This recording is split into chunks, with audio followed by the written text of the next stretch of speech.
Good morning. मैं प्रकाश sir अपने channel future light classes पर आपका स्वागत करता हूं और आज आप लोगों को एक अलग से कुछ टॉपिक्स दिए जा रहे हैं जिसमें आप लोगों को करने होंगे कुछ क्वेश्चंस। अब यहाँ पे जो क्वेश्चंस दिए जा रहे हैं इन प्रश्नों में आपके साथ में एक चीज़ विशेष प्रकार की चीज़ दी जाएगी। इन प्रश्नों के साथ में क्या दिया जाएगा कि सामान्य अध्ययन जिसमें बायोलॉजी के सबसे पहले बायोलॉजी मतलब जूलॉजी और बॉटनी दोनों को मिला करके जूलॉजी और बॉटनी के दोनों को मिला करके इम्पॉर्टेंट आपको क्या किया जाएगा कि 100 क्वेश्चंस की सीट कराई जा रही है। कितने क्वेश्चंस की? 100 क्वेश्चंस की सीट कराई जाएगी यहाँ पे, ठीक है बेटा। लेकिन इन 100 क्वेश्चंस के साथ में एक चीज़ और भी दिया जाएगा, इन प्रश्नों के विकल्प नहीं दिए जाएंगे। ऐसा इसलिए किया जा रहा है कि क्वेश्चंस कम समय में ज़्यादा क्वेश्चंस हो सके। बेटा विकल्प के साथ में होता है कि हर सब क्वेश्चन के साथ में समय ज़्यादा लगता है। तो ठीक है बेटा, चलते हैं अपने क्वेश्चंस की तरफ। जितने भी क्वेश्चंस हैं मोस्ट इंपॉर्टेंट क्वेश्चंस हैं, चाहे वो जिस भी कंपटीशन एग्ज़ाम के लिए हो, हर एग्ज़ाम के लिए इंपॉर्टेंट होगा। चाहे वो यूपी टेट हो, चाहे बीओ के एग्ज़ाम हो, यूपी पुलिस हो, यूपीएसआई हो, दिल्ली पुलिस दिल्ली एसआई के लिए वीडियो का एग्ज़ाम हो, एसएससी का हो, रेलवे का हो, लेखपाल हो, एयरफोर्स हो, इत्यादि जितने भी एग्ज़ाम में आपके जीएस पूछी जाती है या जीके पूछी जाती है या आपके एग्ज़ाम में कहीं पर भी सामान्य अध्ययन के लेकर के कोई भी क्वेश्चन उठता है तो वहाँ पे ये क्वेश्चंस आपके लिए इंपॉर्टेंट होगा। तो बेटा आपका काम है कि हर क्वेश्चंस को ध्यान से देखें और इसे रिविजन्स करते चलें और ये सारे के सारे क्वेश्चंस आपके लिए मोस्ट इंपॉर्टेंट होंगे। ये चीज़ें आपको बिल्कुल दिमाग में रखना है, ठीक है बेटा। चलते हैं क्वेश्चंस की तरफ। और हाँ, अगर आपको वीडियो अच्छा लगे तो लाइक और शेयर करना ना भूलें, ये काम आपका है, ठीक है बेटा। तो देखते चलिए ध्यान से क्वेश्चंस कैसे लगते हैं और क्वेश्चन सारे के सारे इंपॉर्टेंट है। आते हैं क्वेश्चन नंबर फर्स्ट पे। क्वेश्चन नंबर फर्स्ट दिया गया है आप लोगों के जीव विज्ञान तथा जंतु विज्ञान जिसे बोला जाता है, मतलब जूलॉजी की बात कर लिया गया या बायोलॉजी, दोनों के लिए अगर हम बात करें दोनों के फादर बोली पूछा गया है तो ये अरस्तु हैं, ध्यान रखें। दूसरा क्वेश्चन आपके लिए दिया गया है कि जीव विज्ञान शब्द का सर्वप्रथम प्रयोग किसने किया था? लेमार्क और ट्रेवेनस। लेमार्क जो थे ये फ्रांस के थे, ट्रेवेनस जो थे ये जर्मनी के थे। ये भी क्वेश्चन कई बार आपके एग्जामों में पूछा गया है। तो आपका काम क्या है कि लेमार्क और ट्रेवेनस जीव विज्ञान शब्द का सर्वप्रथम प्रयोग किए थे। लेमार्क कहाँ के थे? फ्रांस के थे। और ट्रेवेनस कहाँ के थे? जर्मनी के थे। ये भी चीज़ आपको अपने बिल्कुल दिमाग में रखना है। आगे क्वेश्चन में पूछा जाता है जो मोस्ट इंपॉर्टेंट क्वेश्चन है कि क्वेश्चन नंबर थर्ड, जैव विकास को सर्वप्रथम समझाया था किसने? समझाया तो जैव विकास को समझाया था लेमार्क ने समझाया था कि किस तरीके से जीवों का विकास हुआ है, ठीक है बेटा। क्वेश्चन नंबर फोर्थ की तरफ चलते हैं। क्वेश्चन नंबर फोर्थ है चिकित्सा शास्त्र का जनक किसे है? हिप्पोक्रेटस बोला जाता है बेटा। चिकित्सा शास्त्र के जनक जो थे वो हिप्पोक्रेटस थे और वनस्पति विज्ञान थियोफ्रेस्टस थे। ये भी क्वेश्चन आपके लिए इंपॉर्टेंट है। क्वेश्चन नंबर 6 जो है रासायनिक विज्ञान या रसायन विज्ञान का जनक बोला गया है लेवोजियर या लेवाइसिए भी बोला जाता है इंग्लिश के अंतर्गत। तो आपको परेशान होने की आवश्यकता नहीं है, ये सारे के सारे क्वेश्चन इंपॉर्टेंट है। क्वेश्चन नंबर 7 की तरफ चलते हैं। क्वेश्चन नंबर 7 में दिया गया है मानव का विकास इतिहास परंपराओं से संबंधित विषय क्या कहलाता है? तो ये कहलाता है एंथ्रोपोलॉजी। बेटा ये भी मोस्ट इंपॉर्टेंट क्वेश्चन है। मानव का विकास इतिहास परंपराओं से संबंधित विषय क्या कहलाता है? तो इसे एंथ्रोपोलॉजी कहा जाता है। गैसों के विसरण के नियम का प्रतिपादन किसने किया था? ग्राहम ने किया था। डिफ्यूजन के नियम बोला जाता है इंग्लिश में, तो गैसों के विसरण के नियम का प्रतिपादन किसने किया था? ग्राहम ने किया था। क्वेश्चन नंबर 9 की तरफ चलते हैं। ग्रहों की गति के नियम का प्रतिपादन किसने किया था? तो केपलर ने किया था। ये जॉन केपलर है, आपका बिल्कुल सही है। E = mc² जो है ये आइंस्टीन ने नियम दिया था। ये क्वेश्चन भी मोस्ट इंपॉर्टेंट है, ठीक है बेटा।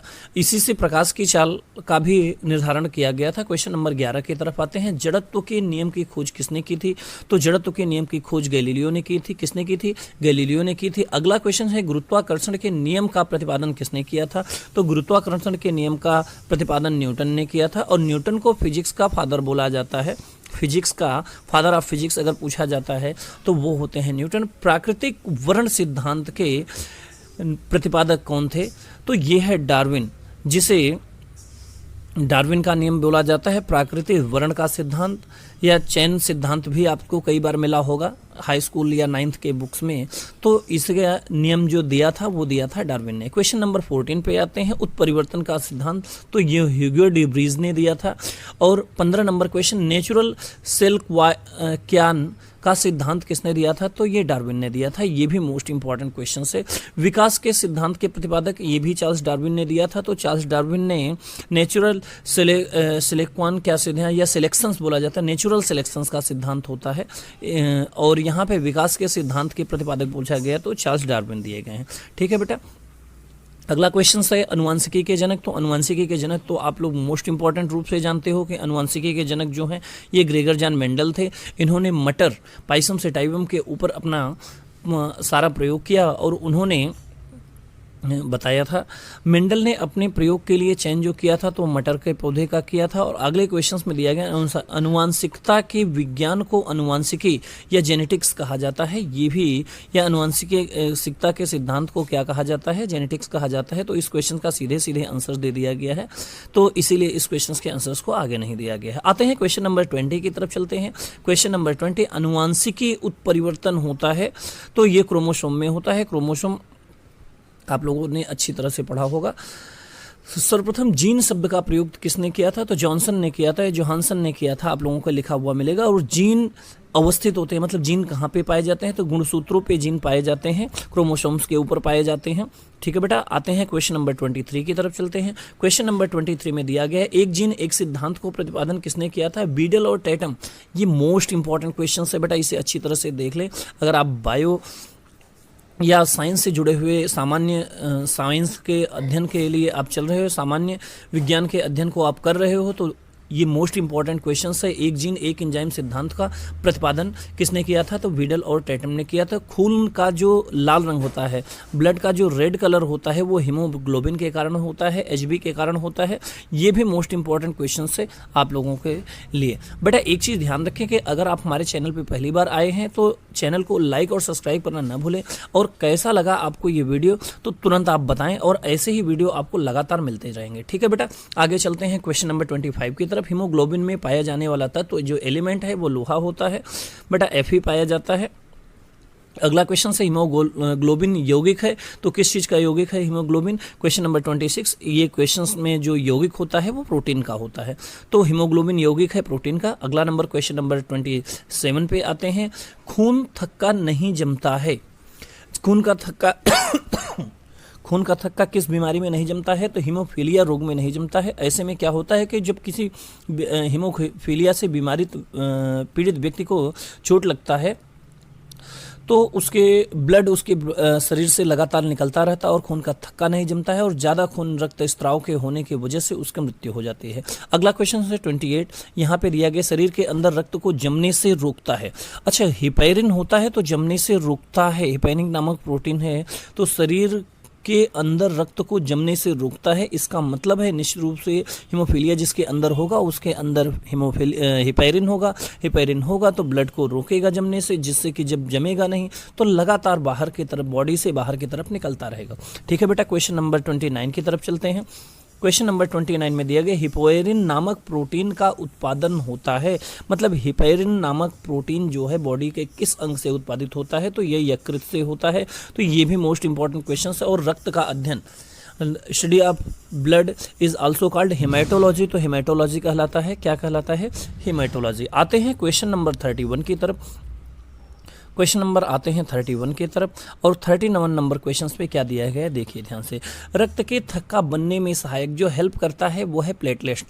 प्लेटलेट्स भी रक्त के थक्का बनाने में सहायक होता है। आगे बोला गया है 32 नंबर क्वेश्चंस में, प्लेटलेट्स की मृत्यु कहाँ पे होती है, तो प्लीहा में होती है, स्प्लीन में होती है, स्प्लीन में होती है। कई बार आपके क्वेश्चंस में ये भी पूछा जाता है कि कब्रगाह, प्लेटलेट की कब्रगाह कहाँ पे होती है, तो वो प्लीहा बोला जाता है, उसे ध्यान रखें। अगला क्वेश्चन है 33 नंबर क्वेश्चन, यहाँ पे दिया गया रक्त का थक्का जमने में सहायक विटामिन कौन सा है, तो बेटा ये मोस्ट इंपॉर्टेंट विटामिन है, विटामिन के।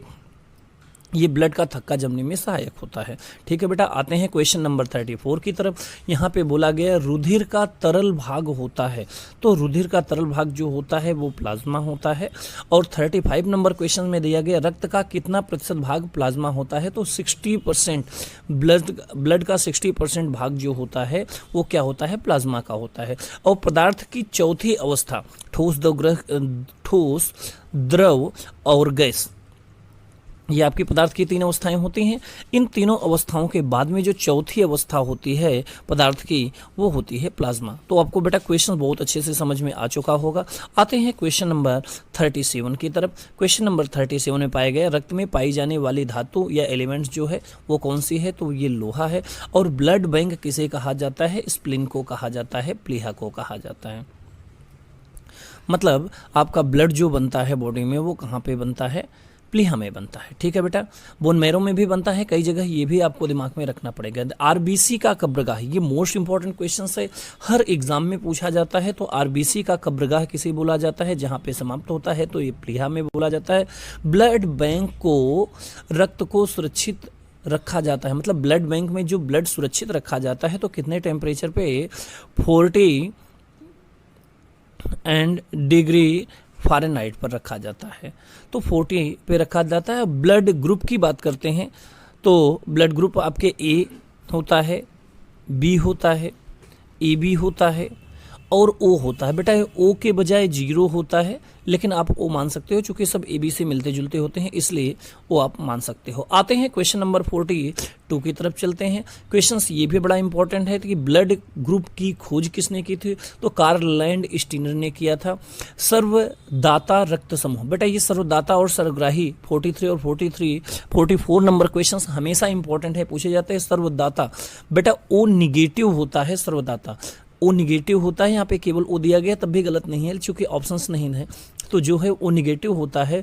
और सर्वग्राही ए बी पॉजिटिव होता है, ध्यान रखें ए बी पॉजिटिव, ऐसे दिमाग में रखें। ओ होता है, ओ का मतलब 0 जो होता है शून्य के ऊपर भी माइनस लगा है, जिसके पास कुछ भी नहीं होता है वो सर्वदाता होता है, सबको देने के लिए तैयार होता है। और ए बी भी है और पॉजिटिव भी है, जिसके पास सब कुछ होता है सर्वग्राही, वह ग्रहण करने वाला, मतलब जो यूनिवर्सल रिसिप्टर होता है। तो आपने 43 और 44 नंबर क्वेश्चंस देख लिया और आपको समझ में भी आ गया होगा। आते हैं क्वेश्चन नंबर 45 की तरफ। और आपको वीडियो कैसा लग रहा है इसके लिए लगातार कमेंट करते रहें। आप लोग वीडियो देखते तो हो और कमेंट नहीं करते हो। RH फैक्टर संबंधित है, RH फैक्टर किस चीज़ से संबंधित है, तो RH फैक्टर जो है, RH फैक्टर वो ब्लड से संबंधित है, रक्त से संबंधित है। और इसकी खोज कार्ल लैंड स्टीनर ने ही किया था और लैंड स्टीनर और विनर ने किया था। और इसी के आधार पर पॉजिटिव और निगेटिव जो हम निकालते थे ना, A B positive A B negative, तो ये चीज़ें हम कंफर्म करते हैं। रक्तचाप नियंत्रण होता है, रक्तचाप नियंत्रण किसने होता है, एड्रिनल ग्लैंड से, मतलब एड्रिनल ग्लैंड जो होता है ब्लड प्रेशर को कंट्रोल करता है। ये आपका क्वेश्चन नंबर 47 था। 48 नंबर क्वेश्चंस की तरफ चलते हैं। क्वेश्चंस पूछा गया है कि रक्त को शुद्ध करता है बॉडी का कौन सा अंग ब्लड को शुद्ध करता है, तो ये वृक्क या किडनी शुद्ध करता है। रक्त के शुद्धिकरण की प्रक्रिया को हम क्या कहते हैं, डायलिसिस कहते हैं। ये भी मोस्ट इंपॉर्टेंट क्वेश्चन है। जब व्यक्ति को ब्लड कैंसर होता है या उसकी किडनी फेल हो जाती है तो उसके डायलिसिस किया जाता है।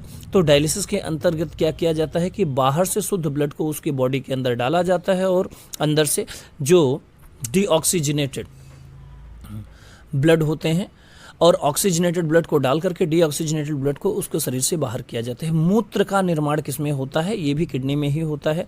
तो मूत्र का निर्माण भी वृक्क में ही होता है। ये आपका क्वेश्चन नंबर 50 था। आते हैं क्वेश्चन नंबर 51 की तरफ। बेटा क्वेश्चन सारे के सारे इंपॉर्टेंट हैं तो आप अच्छे से देखते चलना। क्वेश्चन में पूछा गया है कि वृक्क या किडनी का भार कितना होता है, तो 150 ग्राम होता है। ये मोस्ट इंपॉर्टेंट है।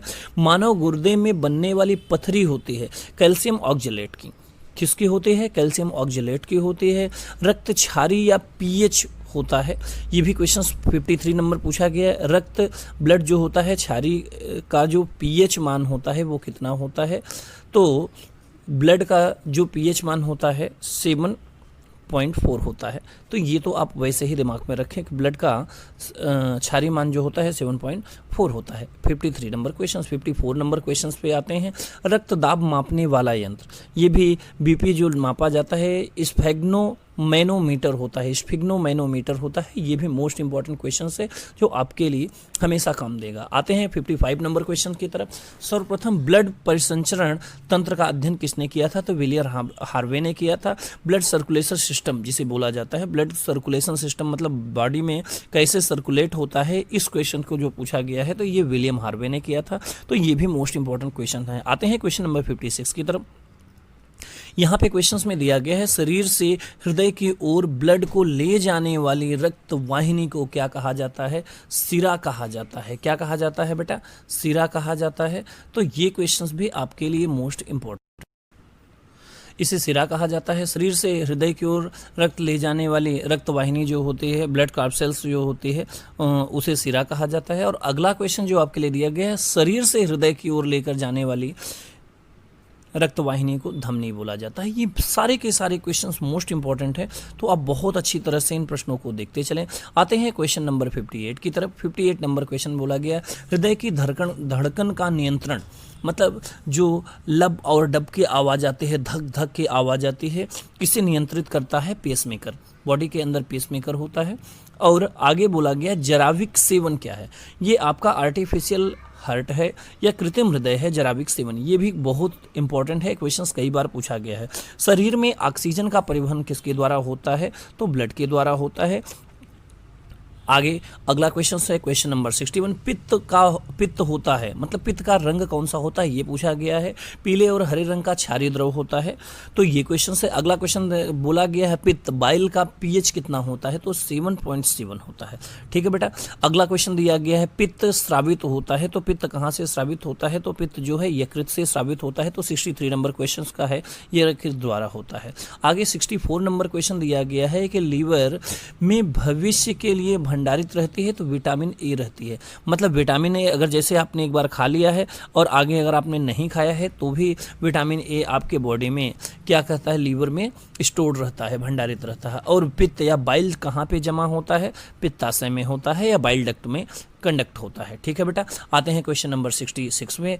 हाइड्रोफोबिया रोग होता है, तो हाइड्रोफोबिया कब होता है? हाइड्रो माने पानी होता है, फोबिया माने डर होता है। तो पानी से डरने वाला या पानी के बरसात होते ही भौंकने की आवाज़ आती है, लगातार व्यक्ति कुत्ते की तरह लगभग भौंकने की कोशिश करता है या भौंकना शुरू करता है, ये कुत्ते के काटने पर होता है। तो हाइड्रोफोबिया जो है, हाइड्रोफोबिया रोग होता है, ये वायरस द्वारा होता है। और वायरस की खोज, विषाणु या वायरस की खोज जो थी इवानोवस्की ने किया था। सबसे पहले किसने किया था? इवानोवस्की ने किया था। तो क्वेश्चन नंबर 69 की तरफ चलते हैं। वायरस का अध्ययन की जो शाखा है इसे वायरोलॉजी बोला जाता है, वायरोलॉजी। और आगे क्वेश्चंस की तरफ अगर हम चलते हैं तो जंतुओं में होने वाली फूड एंड माउथ जो बीमारी होती है ये किसके द्वारा होती है? तो ये भी वायरस के द्वारा ही होती है या विषाणुओं के द्वारा ही होती है। तो आते हैं क्वेश्चन नंबर 71 की तरफ। क्वेश्चन नंबर 71 में दिया गया है कवकों का अध्ययन क्या कहलाता है? तो कवकों का अध्ययन जो है यह माइकोलॉजी कहलाता है। यह मोस्ट इंपॉर्टेंट क्वेश्चन है बेटा, ये कई बार आपके एग्जाम में पूछा गया है। अगला क्वेश्चन है शैवालों की कोशिका भित्ति किस चीज से बनी होती है? तो शैवाल जो होते हैं, शैवाल की जो सेल वाल होती है, कोशिका भित्ति जो होती है वो सेलुलोज की बनी होती है। और जीवाणु या बैक्टीरिया की खोज किसने की थी? लीवेनहॉक ने किया था। यह मोस्ट इंपॉर्टेंट क्वेश्चन है बेटा, इस क्वेश्चंस को बहुत अच्छे से देख लेना। आते हैं क्वेश्चन नंबर 74 की तरफ चलते हैं। क्वेश्चन नंबर 74 में दिया गया ध्वनि का वेग सर्वाधिक किसमें होता है? तो ये आप अच्छी तरह से जानते हैं, ठोस द्रव और गैस तीनों में से सर्वाधिक जो होता है ध्वनि का वेग जो होता है वह ठोस में होता है। और ध्वनि की गति धीमी होती है हमेशा हवा में, मतलब द्रव में। ठीक है बेटा। और आगे दिया गया है ध्वनि की चाल जो होती है 760 मील प्रति घंटा, 760 मील प्रति घंटा होती है ध्वनि की चाल। तो इसके बाद आते हैं 77 नंबर क्वेश्चन पे। 77 नंबर क्वेश्चन जो दिया गया है, ताप बढ़ने से ध्वनि की चाल कम होती है या बढ़ती है? ये क्वेश्चन बहुत बार पूछा गया है। तो जब जब ताप बढ़ेगी तो इससे ध्वनि की चाल क्या होती है? बढ़ती जाती है। वायु है क्या होता है वायु? ये क्वेश्चन में पूछा गया है। तो एक कई गैसों का मिश्रण होता है जिसमें ऑक्सीजन, नाइट्रोजन, कार्बन डाइऑक्साइड, आप लोगों ने सब कुछ पढ़ रखा है पहले से। वायु उदाहरण है तो गैस में विलयन, मतलब एक गैस जब दूसरे गैस में विलयन बनाती है तो वो वायु बनाती है। ये क्वेश्चन था 79। आते हैं 79 के बाद में 80 नंबर क्वेश्चन पे।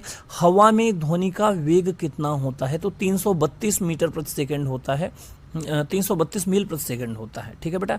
इसके बाद में आगे क्वेश्चंस में दिया गया है 81 नंबर क्वेश्चंस में, ध्वनि तीव्रता की इकाई क्या होती है? तो ध्वनि तीव्रता की इकाई, जो मोस्ट इंपॉर्टेंट क्वेश्चन है, ये डेसिबल होता है।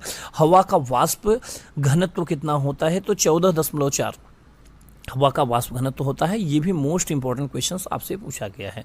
आते हैं क्वेश्चन नंबर 83 की तरफ। प्रकाश वर्ष का मात्रक, प्रकाश वर्ष किसका मात्रक है? दूरी का मात्रक है। कि जिन बच्चों ने अभी वीडियो का एग्जाम, बीएड का एग्जाम दिया है, 9 तारीख को एग्जाम था, उसमें ये क्वेश्चन पूछा गया था। प्रकाश वर्ष किसका मात्रक है? दूरी का मात्रक है। अगला क्वेश्चन में दिया गया एक प्रकाश वर्ष कितने के बराबर होता है? तो 9.46 इंटू 1012 किलोमीटर या 9.46 इंटू 1015 मीटर के बराबर होता है। ठीक है बेटा। अगला क्वेश्चन दिया गया है 85 नंबर क्वेश्चन। दूरी मापने की सबसे बड़ी इकाई जो होती है वो पारसेक होती है। क्या होती है? दूरी मापने की सबसे बड़ी इकाई होती है वो पारसेक होती है, मतलब प्रकाश वर्ष से भी ज़्यादा होता है। अगले क्वेश्चंस की तरफ आते हैं, क्वेश्चन नंबर 86 की तरफ। जड़ों के रूपांतरण है, जड़ जो है रूपांतरित होता है, मूली और गाजर जो है वो जड़ों का रूपांतरण हो जाता है, क्योंकि जड़ जो होती है इस तरीके से, लेकिन मूली और गाजर यहाँ पे हो करके इसमें से जो जड़ें निकलते हैं तो जड़े के रूपांतरण के रूप में। तने का रूपांतरण का जो एग्जाम्पल है वह आलू और प्याज है। ये तने जो होते हैं उनका रूपांतरण होता है। अगला क्वेश्चन जो है वो most important question 88 number question दिया गया है बेटा। इसमें दिया गया पिट्यूटरी ग्लैंड या मास्टर ग्लैंड भी बोला जाता है, या पिट्यूटरी ग्रंथि जो होती है वो शरीर के किस भाग में पाई जाती है? तो यह मस्तिष्क में पाई जाती है। ये आपके क्वेश्चन का आंसर है। आते हैं 89 नंबर क्वेश्चन की तरफ। 89 नंबर क्वेश्चन बोला गया मास्टर ग्लैंड किसे बोला जाता है? तो ये पिट्यूटरी ग्लैंड को ही बोला जाता है। अभी आपको बताया गया था। शरीर की सबसे छोटी ग्रंथि जो है वो पिट्यूटरी ग्लैंड होता है। ये मटर के दाने की तरह होता है, बहुत ज़्यादा बड़ा नहीं होता, बिल्कुल छोटा सा होता है। ठीक है बेटा। 91 नंबर क्वेश्चन की तरफ चलते हैं। 2 वंशानुगत रोग हैं। तो वंशानुगत का मतलब होता है माता पिता से संतानों में जाए, या एक वंश से दूसरी पीढ़ी, एक पीढ़ी से दूसरी पीढ़ी के अंतर्गत भी जाए। तो वर्णांतता और हीमोफीलिया, ये दोनों रोग जो हैं माता पिता से उनकी संतानों में भी जाते हैं। तो ये क्वेश्चंस आपके लिए ये भी इंपॉर्टेंट है। सर्वप्रथम मनुष्यों में वर्णांधता का वर्णन किसने किया था? 1876 में हेर्नर ने किया था। 1876 में हेर्नर ने किया था सर्वप्रथम मनुष्यों में वर्णांधता का वर्णन। अब वर्णांधता क्या होता है बेटा?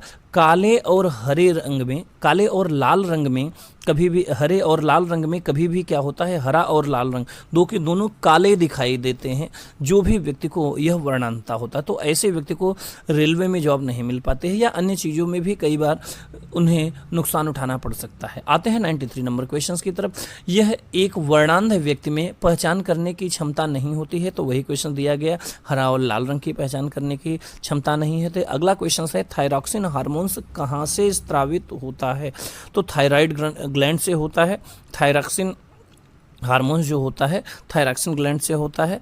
ये आपके लिए क्वेश्चन है 94। आते हैं क्वेश्चन 95 नंबर क्वेश्चन की तरफ। 95 नंबर क्वेश्चन में पूछा गया जठर रस में पाया क्या जाता है? हाइड्रोक्लोरिक अम्ल पाया जाता है जठर रस में। ये क्वेश्चन भी बड़ा इंपॉर्टेंट है।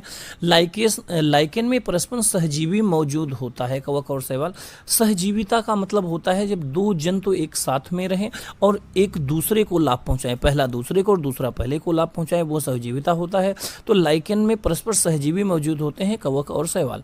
अगला क्वेश्चन है प्रोटीन का पाचन कहाँ होता है? तो अगर बॉडी में जो भी हम प्रोटीन खाते हैं तो प्रोटीन का जो पाचन होता है वह स्मॉल इंटेस्टाइन या छोटी आंत में होता है। ये 97 नंबर क्वेश्चन था।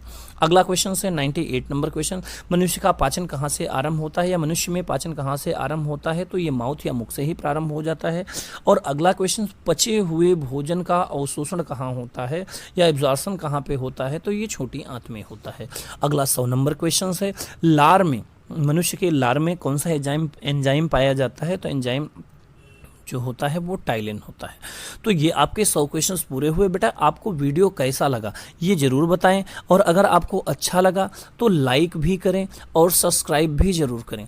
ये आपके लिए मोस्ट इम्पॉर्टेंट क्वेश्चंस लगातार आपको मिलते रहेंगे वीडियो। अगर आप हमारा साथ दोगे तो निश्चित रूप से आपको हम लगातार वीडियो और देते रहेंगे। ठीक है बेटा, मिलते हैं अगले वीडियो में, अगली क्लास में। लेकिन आप लाइक, सब्सक्राइब और अपने दोस्तों को शेयर करना ना भूलें।